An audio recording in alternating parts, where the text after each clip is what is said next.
I was so lucky to be a part of it, blessed to be a part of it, man. Being a Hog fan and growing up in Arkansas and loving it back to when I was 6 or 7 years old, football and all that, I was so blessed to be here at this station, on the Razorback thing, for all those years. Tim, tell us who you are and tell us your connection to Razorback basketball. You must say my name? Yep. Look at you? Sure. Okay. Well, my name is Tim Hamilton, and worked at Channel 7 for 32 years. Very fortunate and blessed to be on that Razorback beat, so to speak, full-time, starting in 1990. So I was around that great Nolan Richardson era in the 90s when Arkansas was really the best team in the 90s. I think the records would indicate that as far as wins and Final Fours and all that. So very blessed to be at those Final Fours in 90, 94, and 95, and worked on Coach Richardson's television show with Paul Eels for many years.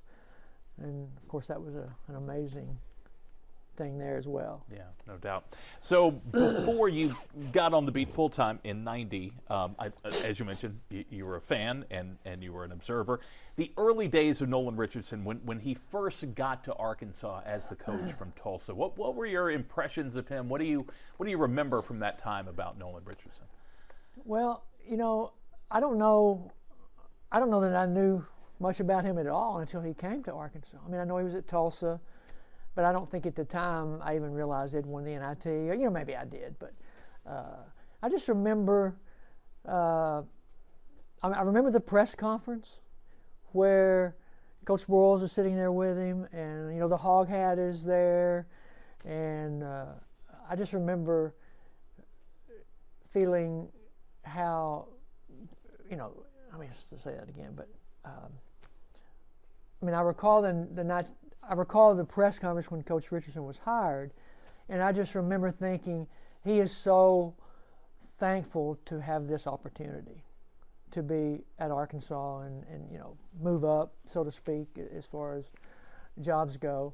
And but I don't have any recollection of him as a coach or what kind of coach he was, at that point.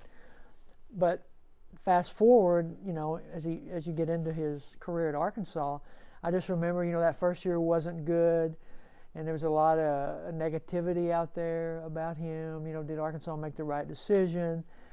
And then you would see stories about, the players that he had were Coach Sutton's players who played a different style than Coach Richardson had over at Tulsa. So it's a different style of play. And I think, once you kind of figure that out, you would probably give him a little, let him off the hook a little bit, and think, well, let's let him get his players. Yeah. Let's let him get the kind of players that will fit his style. And as we know, he did. And then it took off, right? It did. And, during that same time, those first couple of years, he's losing his daughter. Oh, yes. What do you know about that and his feelings about that? Oh, my. Well, I know that, if you think in terms of having a rough first year, basketball-wise, and then you look at what he was going through with his daughter. And by the way, the reason Coach Richardson took the job at Arkansas was his daughter. Yvonne was the one who really said, "Dad, you got to do this. You want to win a championship. You want to win a national championship, and I think we can do it at Arkansas." And so I do know that's true. That she.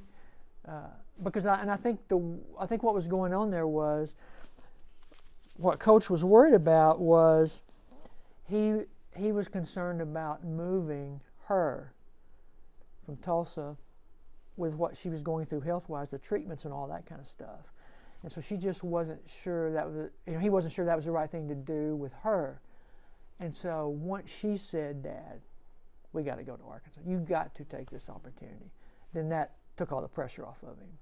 then he was willing. He said, okay, we're gonna do it. So I know that was a very difficult time, and then have the tough first year, and then everything she was going through in the treatment. It was a very, very difficult time for him, and he may have at some point had a regret or two. But, did we do the right thing here?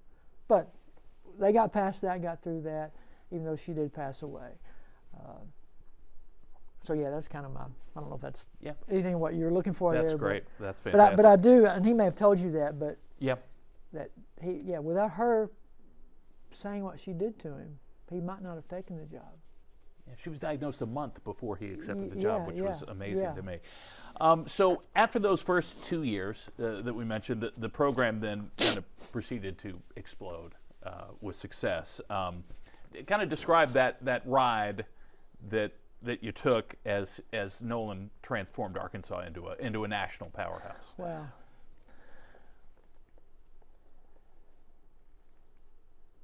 Well, I think after he got through that first year, every next year was better, right? And so once he got his players in, and he was able to play his style of basketball, it was amazing. And the thing about it that I kind of remember is even once the Razorbacks started winning with Coach Richardson and his players, the type of players he wanted for his style, there was still some negativity out there about they're just playing street ball, or they're just running up and down the floors like they're not running any offense or anything. And that was so untrue. That was so untrue because his practices were scrimmaging. And what I remember him saying over and over again was, basketball is a game of decisions. And I want my players to practice, to scrimmage. So I want my players to scrimmage and practice because they are having to make decisions in practice. If we run drills all the time, one of those kind of practices, they are not going to be forced to make a game type decision, with what they do. I always thought that was beautiful. And I never really understood that until one year. I don't remember the year, but one year I got a call from Wayne Stellick, who was on his staff, one of his assistant coaches. And Coach was going to be speaking to his basketball camp. And so they called and said, hey, could you come up and record it for us? We'd like to have a copy of it. I said, yeah, I'd be happy to. So I got it okayed, and so I went up. And that was what was so beautiful at that camp, was to hear Coach Richardson explain his style of play to those young kids. And it was all about basketball is a game of decisions. In order to get my players ready to make the right decisions in games, we need to scrimmage and practice. And that's what they did. So that's one of the things that I think was amazing, was how it looked like they weren't maybe running a play or whatever, but they ran it the way he wanted it run, and it worked beautifully. You mentioned you kind of joined the Razorbacks beat with Paul full-time in 1990, which was the year that the Lee Mayberry, Todd Day, Oliver Miller team went to the Final Four. What was that year like? Oh, my. So you're talking about 94 now? No, this is 90. Oh, no, the 90. first The Final first Four, one. yeah. Well, wow, so many memories there. Let's see the best way to... I'm trying to remember... I think it was, and you may remember, was it Texas we beat to get to Denver? Do you remember? I can't remember that game. I remember that game before that got us to Denver. It seemed like that was Texas, maybe. Okay, maybe. Anyway,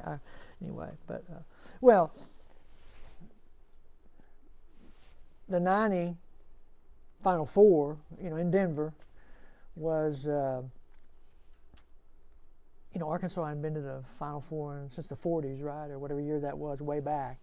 And I just remember the excitement level was off the chart. Everybody was talking about Razorback basketball, and those players that special group, the second triplets. Is that what we call them? Right. I think, and those guys were just fantastic. And he that team gave Coach Richardson everything he needed, with how he played the game.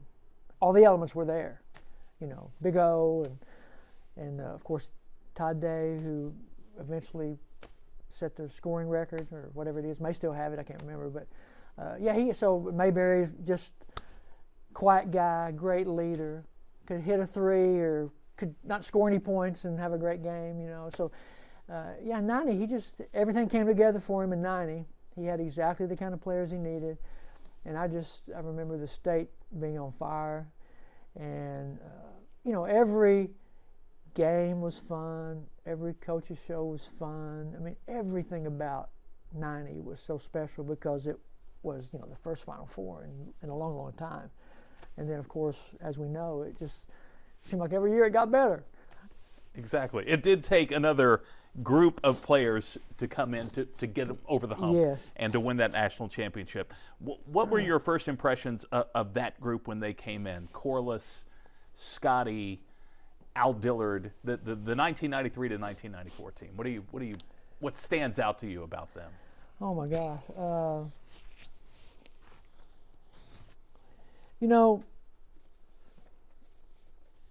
Of course, all those guys you mentioned were, again, it was a different group, but again, the pieces that Coach Richardson needed was there. But what was it about that group that put them over the top, right? As opposed to 90. Yeah. And really, I think it was Corey Beck. I think Corey Beck was the guy who, without him, I don't think they win a national championship. And Beck was a guard, kind of a big guy, thick guy, but he would, take a charge. He was physical. He would get rebounds. He could hit free throws. He could do all that stuff. But he just had a toughness about him that I think without him, they probably don't win that national championship. So I know that's not the guy you mentioned, but that's really the big thing that I think of. When I think of 94, I think of Corey Beck, along with all those other great ones. But I just think he was the guy that just enabled them to take the next step because of his leadership at that guard position. Yeah, I completely see that. I don't know if that's... No, absolutely. So another big piece to that puzzle was Bud Walton Arena kind of debuting. I know you probably spent a lot of time in Barnhill. Making that move from Barnhill to Bud Walton, what do you think that meant for this team? And what was it like for you when you kind of first went in that building? Well, I think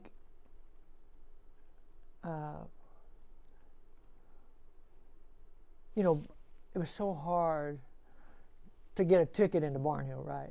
Unless you'd given money and you're on, you had that in that list or all that, whatever went into getting a ticket.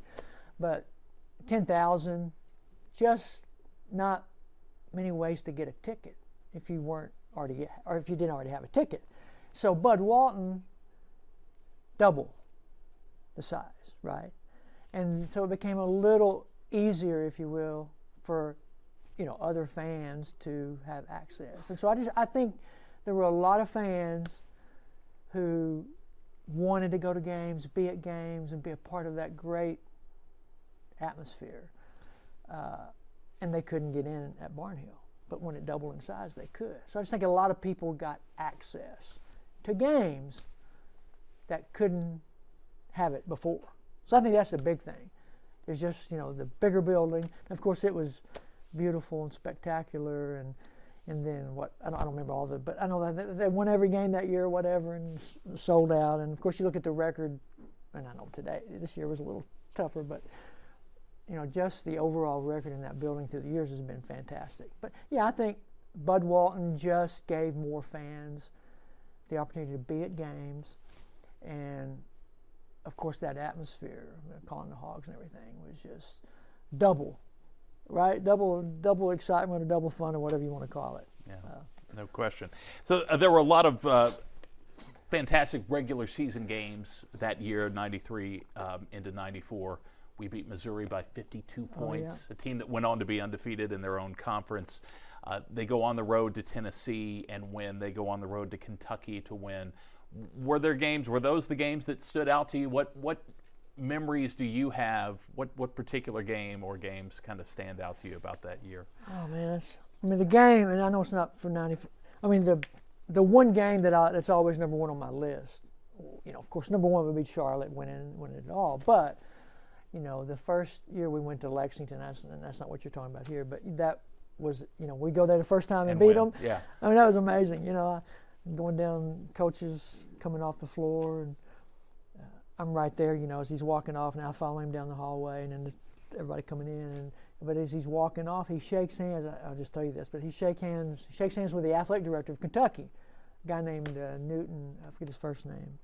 Anyway, and he shakes his hand, and then he's yelling out, "See you in 2 years. We'll be back in 2 years." And I don't know, we won 2 or 3 times over there, but that was '92, I guess, or whatever. But as far as that year '94, there's not one game. Leading up to going to Charlotte or going through the tournament. I know they would go to Oklahoma City for a couple of games and go to Dallas for those 2, and then of course into Charlotte. But there's not really one moment there anywhere that just jumps out like the '92 in Lexington. Yeah. And of course the night in Charlotte and all that. I'm sorry I didn't do good on that, but. There may be something there that if you were to say it, I would bring back a memory. Right. Well, let's talk about the postseason, because it's really that year is kind of mostly about you and Paul kind of hit the road. Like you said, you went to Oklahoma City, to Dallas, to Charlotte. Being on the road with Paul and covering that team, what are your memories from those days? Well, the main thing I would say about Paul and covering the Razorbacks is all that stuff is Paul took losses hard. He hated to lose, and he would be down, and I would be too. We both would. We loved it, we were fans, and we wanted to see him win, and we took losses hard, and sometimes it was very difficult doing our job after a loss. That's the main thing I remember about Paul is how he would take a loss hard, but it never affected his work. We always got the job done. Yeah. He was always a pro at all times. And so that's kind of what I remember is that, we took those losses really hard. And it was like, how can we go and do this work now? Because we're really down about this loss. But we got it done, and I think everything was okay. But that's what I remember about Paul in general is how, and the other thing I would say about Paul and Coach Richardson, had an amazing relationship, friendship, or whatever. And Paul was the only guy that could go and see Coach, visit with Coach before a game. So if you think about Bud Walton Arena and you think of the training room downstairs where Dave England used to have his office and, where players would come in, it was right off of the locker room.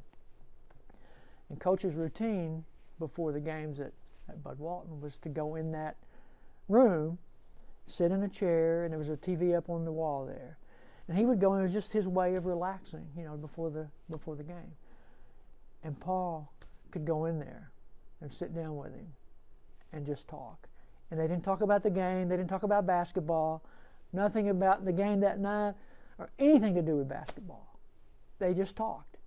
And Coach really loved that. It just kind of calmed him down, settled him down, or whatever.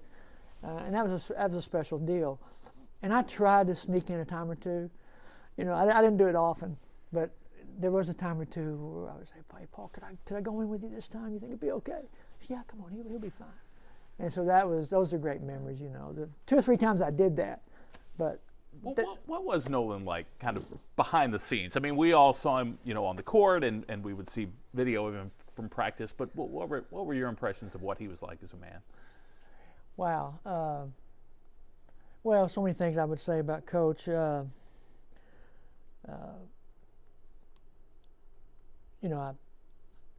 I think, number one, Coach Richardson was a great coach. And, he had a style of play that he knew was right for him. And he knew if he had the right players in that system, they would win. And they did. So number one, he's a great coach. But number two, he really loved his players, stayed in touch with his players. Today, players still call him and check in with him and relationships, that he has with them. And, Coach was almost better. Not that he was ever bad, I don't mean that, but Coach was almost better after losses than after wins. And what I mean by that is we would be out on the floor at Bud Walton recording his show after a game on a Saturday. And fans were always wanting to shake his hand and get an autograph, have a picture made. And, they would hang out around us on the floor as we were doing the show, and they would always come up. And so, if we'd lost the game, he was so kind to them. He never let that affect the way he treated the fans. And also, I thought that was amazing. How many coaches, at that level during that era, when the Razorbacks are so good, playing for national championships and all that kind of stuff, fans could just walk up to him before his show or after his show, after a loss, and he was so kind and so nice and would accommodate them. I just thought that was amazing. Yeah. Quality human being, yeah, for sure. Yes. Let's talk a little bit about the Final Four. In 1994, you and Paul head to Charlotte. Two great teams waiting for him, Arizona and Duke. What were your memories from that weekend? Well, let's see here. I have several memories on that deal there. But, my big, and it was really not the game itself, is after the game, but my big thing that stands out is after we had won the championship, and we are leaving the media room, I walk out the back doors of the Coliseum, and the bus is there, for the players to get on and go back to the hotel. And so I walk out and I'm recording, a few fans out there, and so I go on up to the bus, walk on, get some video, calling the Hogs, whatever. Coach had a great friend from Tulsa who was always on the bus, so he was on there with the players. And what I remember is someone says, "Where's the national championship trophy? Who's got the trophy?" It's like nobody, it's not on the bus anywhere, right? And somebody says, "Oh, Coach Richardson's got the trophy." And then someone said, "No, he doesn't have the, he just got in the car right out here 5 minutes ago and pulled away. He didn't have the trophy." So it's like, where's the trophy? So anyway, I take a few shots, get off, head back toward the back door, and Clint McDaniel comes walking out with the trophy, almost like holding a baby, And so I got some video of that. It's pretty cool. And then there were a few fans, and he stopped and signed a couple things for the fans. And so I kind of always remember that. It's like there was this thing about where's the trophy. So that was kind of fun. And the other thing, I was always I was always collecting stuff like crazy, autographs and stuff. I think almost to the embarrassment of Paul sometimes. It's like, okay, here he goes. He's looking for something else. But the other thing is when Paul and I were walking, out, on the wall were these huge cardboard cutouts of the logos of the four teams, right? So the Arkansas is the hog running through the A, jumping through the A.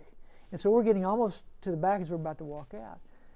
And Paul says, "Man, aren't you going to get that?" Because they were tearing stuff down like crazy. I think they had an NBA game the next night or something, whatever. They were tearing stuff down quick. And I said, "Man, I hadn't even thought about that." So I run over and grab it. And seemed like a minute later that Corliss comes walking around the corner. And so I had a red Sharpie in my pocket. And so I got Corliss to sign the big logo thing. So that's another memory I have. But Nice. you know, of course, now, you know, during the Final Four, the actual game, as a photographer, you know, we could not shoot the game. Mm-hmm. You know, we had to take the feed of the game. But they had, I don't remember what the rule was, but after CBS went off the air, then as a photographer with your camera, then you could go out on the floor. And so that was an amazing celebration, you know, the trophy and the nets and the band playing, was it Proud Mary? Was that the song with the Rolling with Nolan they put in there? They changed the words to it or whatever. That was going everywhere. And of course, just the celebration. I'm trying to think. You know, I remember there was a great moment, you know, when Coach had the trophy and then Rose was right there with him, and you knew as you watched that wonderful moment of the two of them with the trophy, you couldn't help but thinking of Yvonne a little bit and what, you know, they were probably thinking about her too, for that great moment that had just happened. So that, you know, that was a great thing, that, you know, that celebration after that. I also remember that my seat in the arena was near the one of the boxes, you know, and it just so happened to be the box where President Clinton was. And what I remember about that a little bit is there was just a continuous people walking up, because there were no, if there were windows, they were open. It was not closed. So it was like an open deal. And people were constantly walking up, handing up that Sports Illustrated where he was on the cover, palming the basketball. Yeah. And he was signing. It seemed like through the whole game, they were handing them up. He would sign them, hand them back. I just thought that was kind of cool. Wow. And the President of the United States, he's right here, you know, and he's accommodating all these fans. They're just handing them up, and he's signing them, handing them back. Awesome. So you're a fan as much as you're a journalist. What was it? What did it mean to you to see that team win a national championship in 1994? What did it mean to you? What do you think it meant to the state of Arkansas? Wow.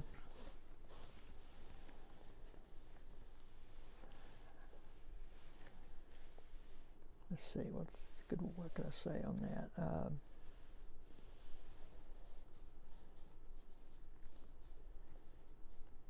Well, you know, I think one of the things it's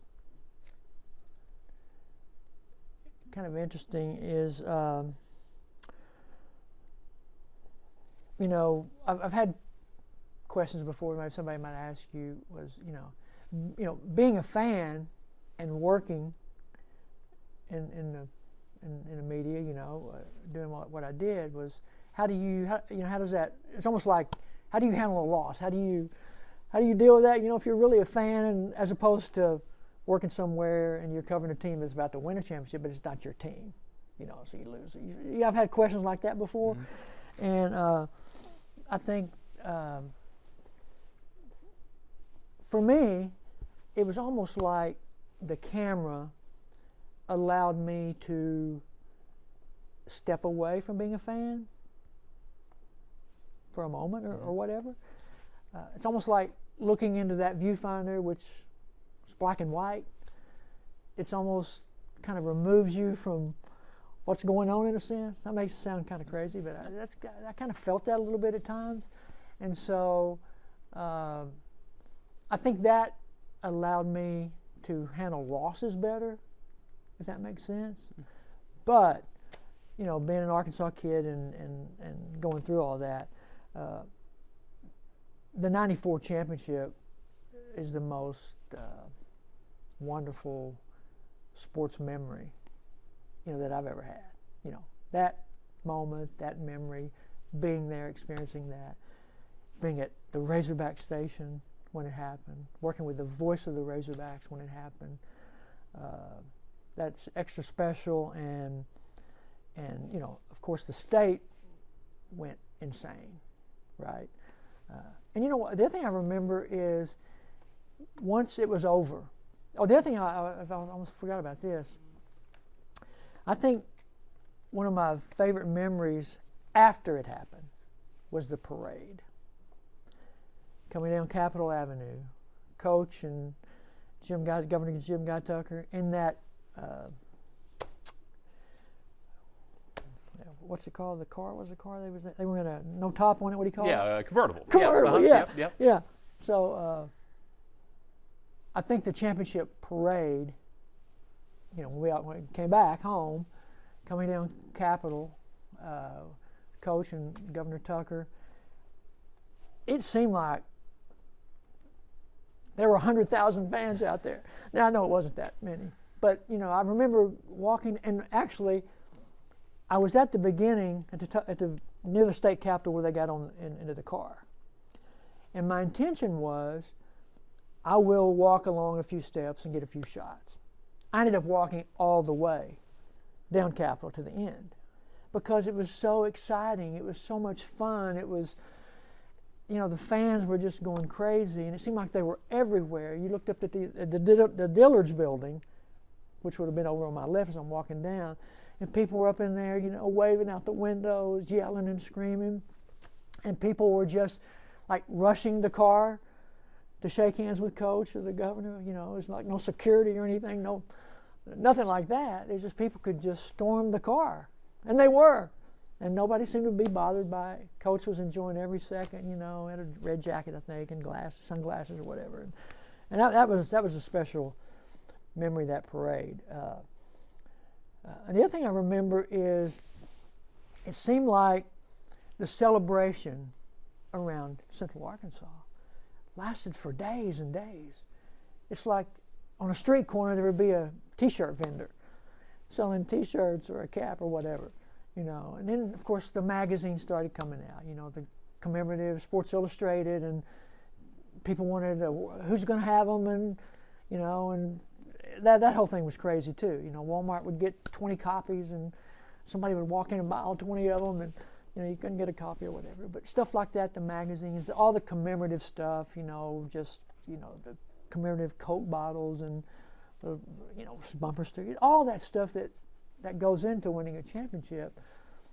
People wanting that stuff seemed like went on for quite a while after we got back home, and that was just, I think, something that I never experienced that and hadn't even thought about that part of it. So it's almost like you got the excitement of getting to the tournament, and then you go through the 4 games to get to the Final Four, and then you can win and then beat someone like Duke. So that's a special thing. And then you win it, and you got all that excitement that you can enjoy after the fact. It's almost like three levels of excitement has happened. Right. It all came down, and I'll cut you loose with this, but it all came down to Coach Richardson.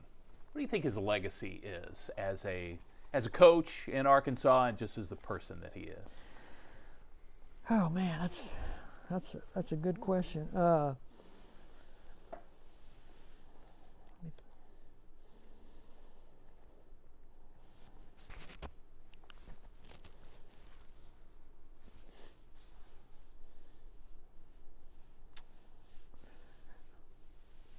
I want to say this right. I don't want to mess this.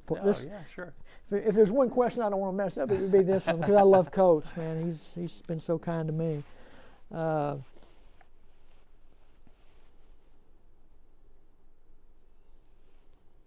Not that it goes to this point exactly, but, and I don't even know if he mentioned it to you, but, and I don't even know the number, but it's amazing how many Hall of Fames he's in. It's Bob Holt looked that up one time, the Gazette, Democrat Gazette, and I forget the number, but I want to say 17 or 18. But anyway, that's not for what we're talking about here. But and I don't want to, really, and I'll just say this, but maybe not for what you've asked exactly, but, and he might have mentioned this to you, but maybe the thing to say, he's a great coach. He was a great recruiter. He was great with fans. He went through a difficult time losing his daughter, having a bad year. That was not a fun time for him. It was very difficult. He got through that, and then, of course, took us to where we were, winning a national championship and 3 Final Fours and the decade of the 90s and all of that. He had a style of play that was really unique, and it worked for him beautifully, and of course allowed us to win a championship. But I really think when you look at how his career ended at Arkansas, and the fact that he stayed in Arkansas, and that he lives at his farm, a beautiful place, I think that says as much about who he is, his character, as anything else that I can think of. Because I know that he gets questions pretty often from people. Coach, how could you stay at a place where they fired you? How could you do that? And he did, and he's still here. And I know people treat him wonderful. And if you look at the arena, his name on the floor, in the banners, the street, name for him. Yeah. I mean, it's a beautiful thing. And I don't know of any other situation like that where someone was fired and it turned out so beautiful after that. And he's still at this very same place, sitting in the building at a game, and people loving on him and, asking for autographs and pictures and the whole thing. And he's so kind and so nice. And so. It's quite a legacy. Quite a legacy, yes, quite a legacy. Yeah. Okay, man. Great. Thank you so man. much. Oh, yeah, man. Appreciate it, man. What just great memories, great stories. Yeah, great